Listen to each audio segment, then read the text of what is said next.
This is a summary of our trip to the Dalmatian Coast in 2014. You can see we started in Athens, toured Greece, Albania, Montenegro, Croatia, and did a post trip to Slovenia.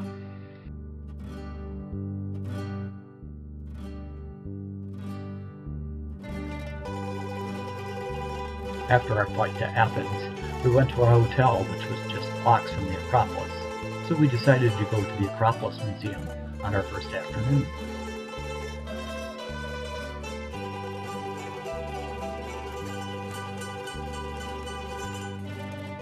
In the morning, we had a quick city tour. It included the Olympic Stadium, the Tomb of the Unknown Soldier, the Placa, and the highlight, the Tower of the Winds, built in Roman times with frescoes of the 8 wind directions. In the afternoon, we were given 2 hours of free time to explore. We chose the Banaki Museum. This has representative artwork from classical times all the way through to the 19th century. After lunch, we boarded our 50-passenger ship, the Artemis. In the evening, we traversed the Corinth Canal in about 35 minutes, rather than taking the 3-day trip around the Peloponnese Peninsula. The canal was 56 feet wide and about 4 miles long. It was spectacular since it has steep walls as high as 276 feet, with 6 bridges crossing the canal. We were first in line with 2 ships following us. The canal was started by Nero in 67 AD, but they only completed about a mile before a revolt in Rome canceled the project. A small grotto remains as a reminder of these times. The current canal was started in 1881, but not completed until 1893.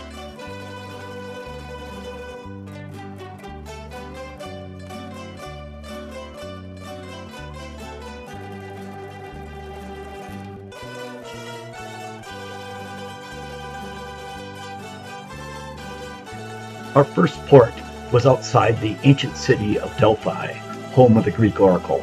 We visited the museum and then walked the grounds. The most important structure here was the Temple of Apollo. Surrounding the temple were 27 treasuries where the gifts to the gods were kept, the most important of which was the treasury of the Athenians. The next day, we sailed past the 2 fortresses of the island of Corfu in Greece. Here we visited the Achillean Palace built by Elizabeth, wife of Emperor Franz Joseph, in 1891. The palace is named after Achilles and features several statues of him. In the evening, we were entertained by a pair of Greek dancers. They did 2 different sets of dances and then got the crowd going. We had a wild time.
Next day, we visited the country of Albania.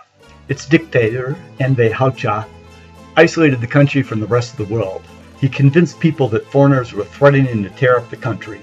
Instead of building roads, industries, or apartments, they built over 750,000 bunkers from 1944 until 1992. In Albania, We visited the UNESCO site of Butrint, originally a Greek colony built in the 6th century BC. It was later settled by the Romans and the Byzantines, who built a great cathedral here. It's May 21st, 2014, the 8th anniversary of Montenegro's independence. We cruised through Baca Bay, leading to the city of Kotor. It's like sailing through a fjord. The bay stretches some 20 miles in length with 3,000-foot mountains surrounding us.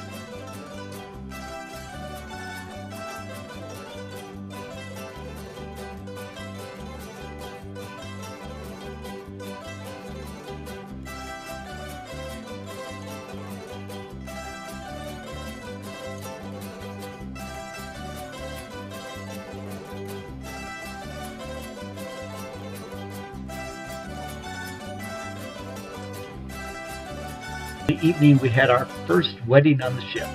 Les and Alto were married on the top deck. The captain was obviously nervous. He was performing his first wedding ever, and it was in English. Captain, how many weddings have you performed? None. Do you, Alta Grazia, take Lester to be your lawful wedded husband in a sickness and in health, richer or poorer, for better or worse, honor and cherish from this day forward until the death part? Thank you. Do you, Lester, take Alta Grazia to be your lawful wedded wife in sickness and in health, richer or poorer, for better or worse, honor and cherish from this day forward until death do part? I do. With the power invested in me, I now pronounce you husband and wife. You may kiss.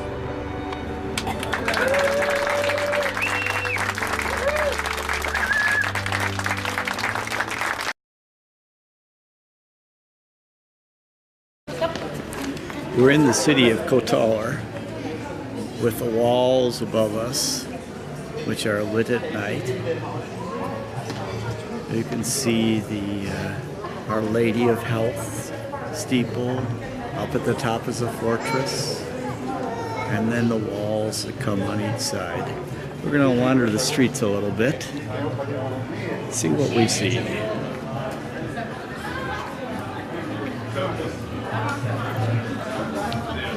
It's about 9 o'clock at night. People are having their dinner.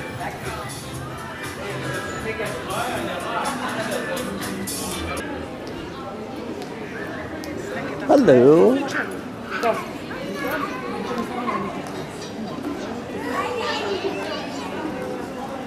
Here's the Orthodox Church, lit up at night.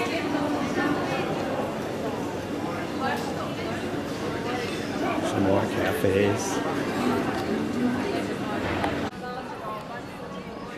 We're going to head out now to the sea gate. The sea used to be right where the highway is.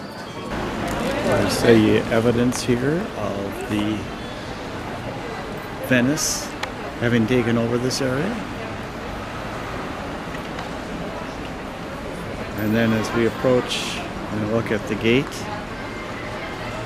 you see at the top is a seal of Yugoslavia with the flag of Montenegro, the red one in the center, UNESCO on the left, and the city of Kotor on the right.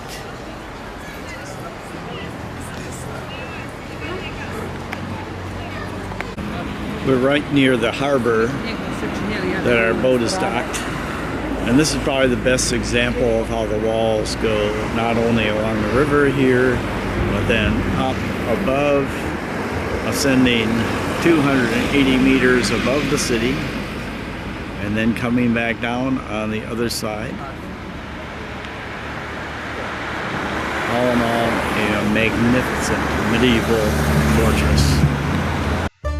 We explored some of the interior of Montenegro, 90% of the country, by scaling the 3,000-foot peaks surrounding Kotor. The village road we traveled was a little wider than the bus, with 25 switchbacks to the top. In the afternoon, we visited Our Lady of Rocks. built on an artificial island.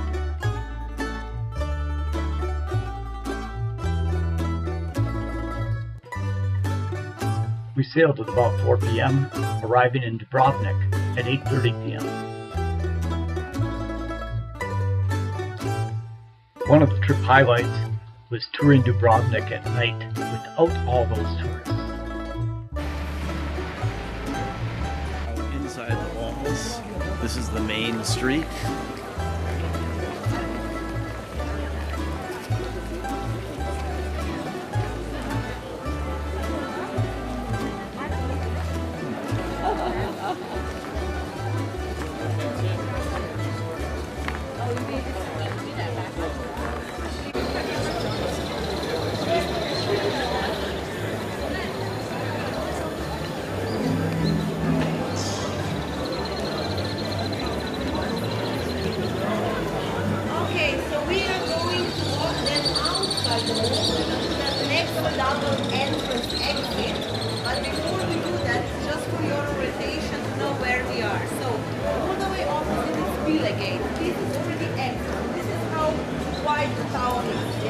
It's not a lot, it's hard to get lost, and it's really enjoyable to stroll around with the street. We're entering the port area, the old port. This is the port, yeah, that's the restaurant. And this is gelato. Oh, that's It lovely. looks terrible, terrible. That looks horrible. Okay. Oh, that's okay.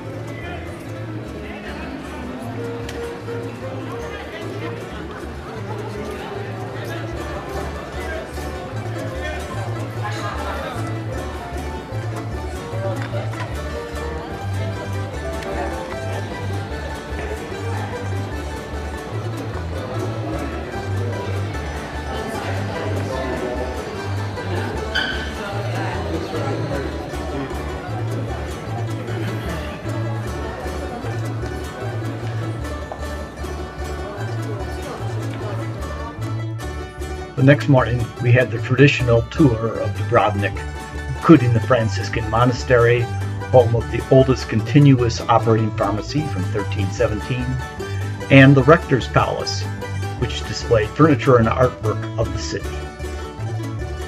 In the afternoon, I spent an hour walking the walls of the city. These walls are probably the best known feature of the city since they are so imposing and complete. Those facing the mountains have a commanding view of the town, while the walls along the sea give many views of the backyards and gardens of the residents of the city.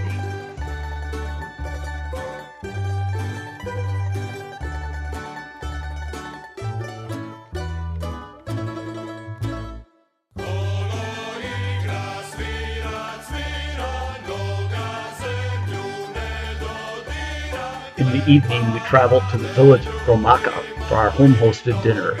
Here we met Cetina, her son Jacob, and mother Anna. In the cellar were 5 barrels of red wine, many gallon-sized jars for flavoring liquor, our favorite was walnut, and meat curing on the hooks. The next day we visited the island of Corcula, founded in the 4th century BC by the Greeks. The Cathedral of St. Mark had a Tintoretto on its altar.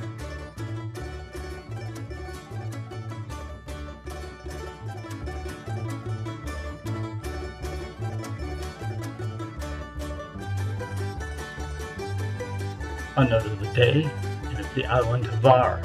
This island is filled with stone walls because limestone rock had to be cleared from the fields and the walls prevented erosion of the soil. The island is famed for its lavender and rosemary essential oils.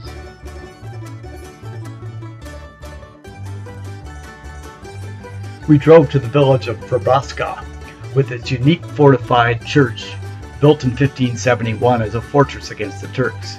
But the highlight was our wine tasting at a family winery, particularly the Povak, a red wine made from Zinfandel grapes. That evening, we went to Split, and were entertained by Croatian dancers. They performed dances from the Split region, Zagreb, and the northern border with Hungary.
The surprise of the trip was Roman Emperor Diocletian's palace in Split. He built this palace as his retirement home, and it is well preserved. We entered through the tiny sea gate. We wandered the passages, arriving at the vestibule where we were entertained by Dalmatian singers.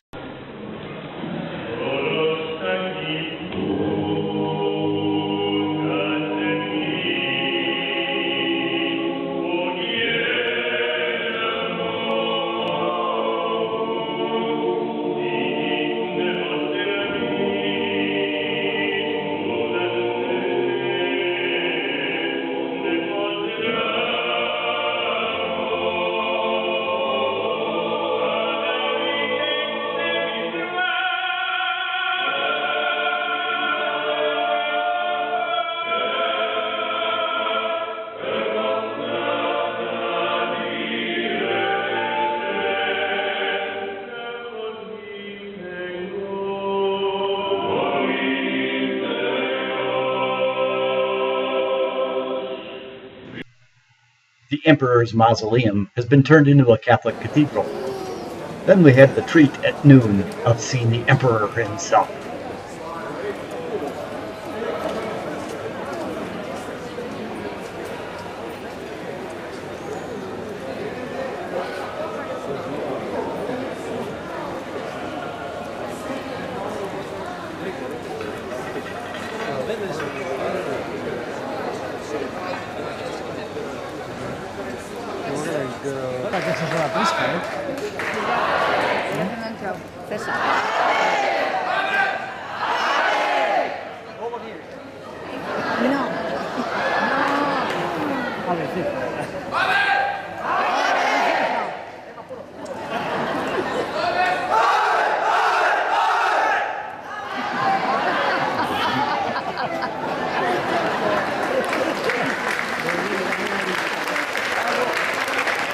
In the afternoon, we took a boat ride on the river Cetina. The next day, we departed our ship and started our bus trip through Croatia. The highlight of the travel was Plitvica Jezera Park, Croatia's first national park. Here are 16 lakes separated by travertine barriers, which result in numerous waterfalls. The water was amazingly clear with Caribbean blue-green color and trout swimming everywhere. We had a wonderful 2.5 hours hiking the trails and watching the scenery.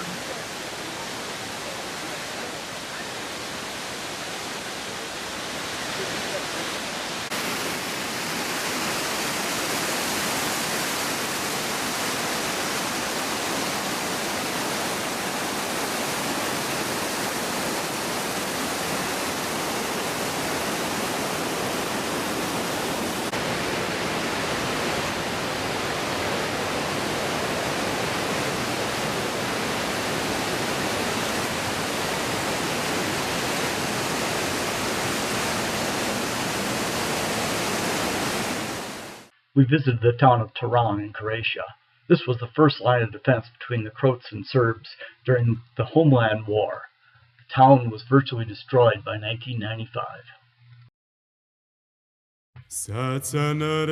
The next morning, we had a walking tour of Zagreb, the capital of Croatia. Our first stop was the Museum of Naive Art with a unique art form, oil painted on glass.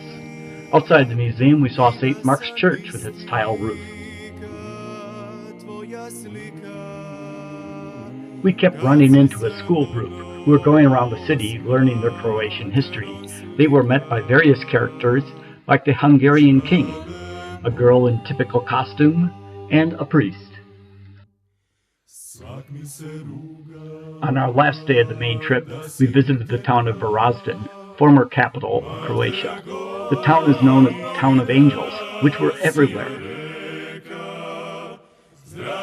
The guide at the 14th century castle taught us a lot of new things, like a moat is to make it impossible to tunnel under the walls, or that rounded towers were built after the invention of cannonballs to repel the balls, and he showed us painted gun targets that were also the prize. Our post-trip was in Slovenia, an unusual country. The majority of the population actually lives in towns of less than 5,000 people, and over 60% of the country is covered in trees. We saw a lot of destruction from the snowstorm that turned to ice the previous winter. The capital is Ljubljana. Most of the architecture here is Baroque or Art Nouveau style. The door to the cathedral depicts the history of Christianity from early times until the recent visit of John Paul II.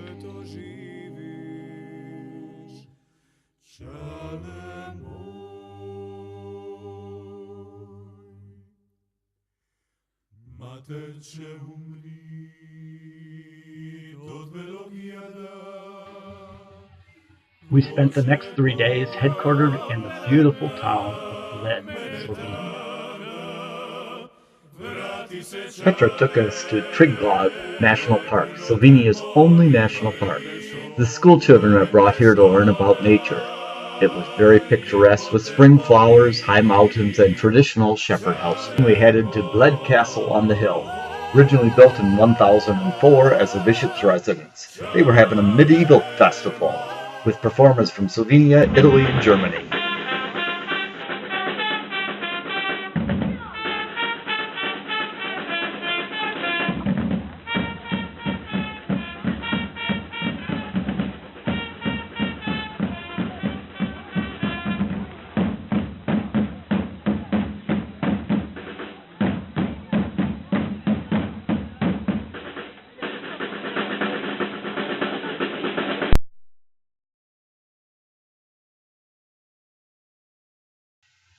We visited Prejama Castle, a unique castle since it's built into a cave.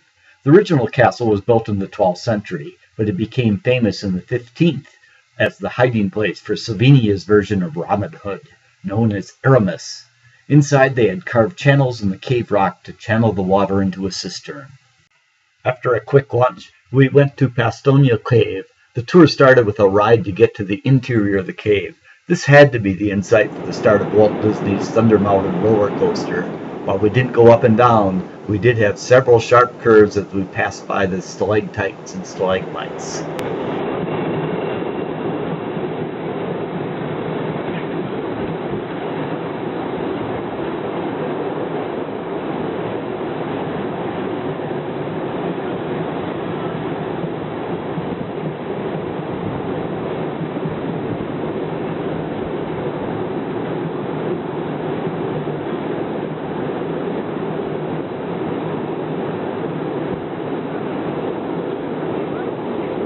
The cave is best known for several formations. The many colorful curtain-style formations, a lot of spaghetti stalactites hanging from the ceiling, and at the end a red cone followed by what looked like an ice cream cone. Our farewell dinner in a nearby village had several surprises. We had a visit to St. Peter's Church, a 15th century church with its interior restored to that age. People had been begging Irwin, who had retired from the Metropolitan Opera Company, to sing. He used this church for his opportunity.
Finally, we had the opportunity to see gingerbread ornaments being made from honey dough before settling down to our excellent Slovenian dinner. As usual, this was a fun, informative trip. We like the small ship atmosphere of only 50 people. It's really nice when you can share your experience with a small group. Our guide, Petra, was both informative and personable. She shared her life story with us. The trip is filled with medieval fortifications, but the highlights had to be Dubrovnik, especially at night, Diocletian's Palace, the National Park in Croatia, and all of Slovenia.